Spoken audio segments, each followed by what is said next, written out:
नमस्ते दीदी, ये देखिए हमारे यूट्यूब चैनल पर चारा बहुत चुटकुला जीत लाइक शेयर सब्सक्राइब करिए। आपको लोग आज में ज़्यादा शेयर करें। मैं भी चुटकुला चुलबुली हम बड़ी बड़ी दीदी आ गए, हम लोग दोनों लोग लेकर बहुत प्यारा गीत। देखिएगा दीदी भैया, आप लोग यही दीदी के पति से आए हैं, हम लोग मनाने में लगे हैं, मनाने में लगे हाथ जोड़कर। आप देखते हैं गीत के माध्यम से मानते हैं कि नहीं मानते हैं। तो आप लोग देखिएगा पूरा कड़ी लास्ट वाली, तब समझ में आएगा। कौनो या किलिया बताओ तुम्हारे नाना दो पियवा हमारे ऋषि अइला। कौनो या किलिया बताओ तुम्हारे नाना दो पियवा हमारे ऋषि अइला। कौनो या किलिया बताओ तुम्हारे नाना दो पियवा हमारे ऋषि अइला। कौनो या किलिया बताओ तुम्हारे नाना दो पिया हमारे ऋषि अइला। के पनिया गरम कद भौजी, लोटवा के पनिया गरम कद भौजी, गरजी तड़फी भैया बोली है। लोटवा के पनिया गरम कर दो भौजी, भैया गरज तड़फी बोली है ना। लोटवा के पनिया गरम कद भौजी, भैया गरजी के बोली है ना।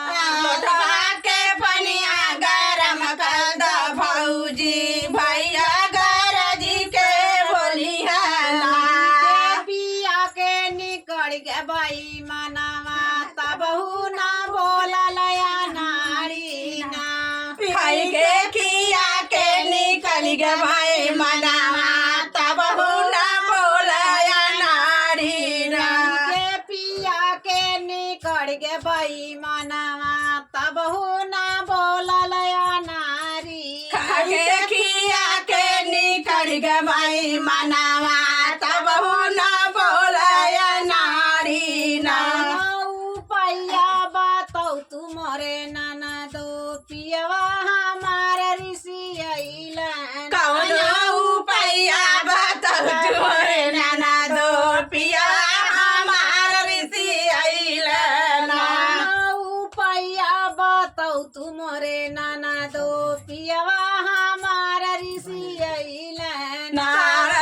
पैया बताओ तुम्हारे नाना दो पिया हमार ऋषि अइला ना।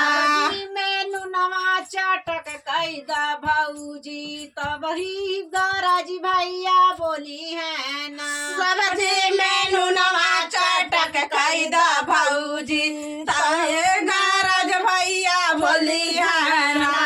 मेनू नवा तू तेज कदा भौजी, गरजी तड़फी भैया बोली है। सब्जी मेनू नवा तू तेज कैदा भौजी, गरज पड़ी भैया बोली है ना। के खिया के निकल गे बाई मनावा, तबहू ना बोलल ना सेड़ी। खा के खिया के निकल गे भाई मनावा, तब ना बोल न सेड़ी ना। के खिया के निकल गे बाई मनावा, तबहू ना बोलल ना सेड़ी। खा के खिया के निकल गे भाई मनावा, तब ना बोल न सेड़ी ना। पैया लगाऊ तुम्हारे नाना दो पियवा हमार ऋषि अइला ना।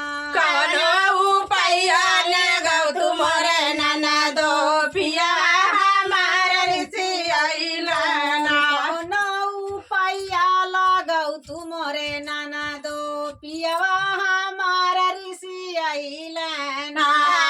कौनो पैया लगाऊ तुम्हारे नाना दो पिया हमार ऋषि अइला ना। जिया से तकिया हटा द मोरे भौजी, से जिया से तकिया हटा द मोरे भौजी, गरजी तड़फी भैया बोली है ना।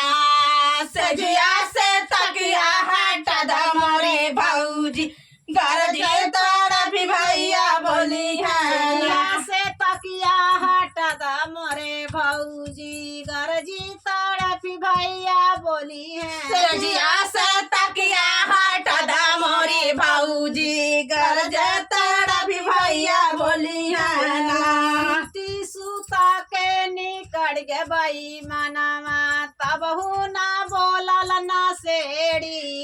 के सूता के निकल गई मनवा तब ना बोलन सेड़ी ना के सूता के निकल गे बाई मनवा तब ना बोलल न सेड़ी ना सुत के सूता के निकल गई मनवा तब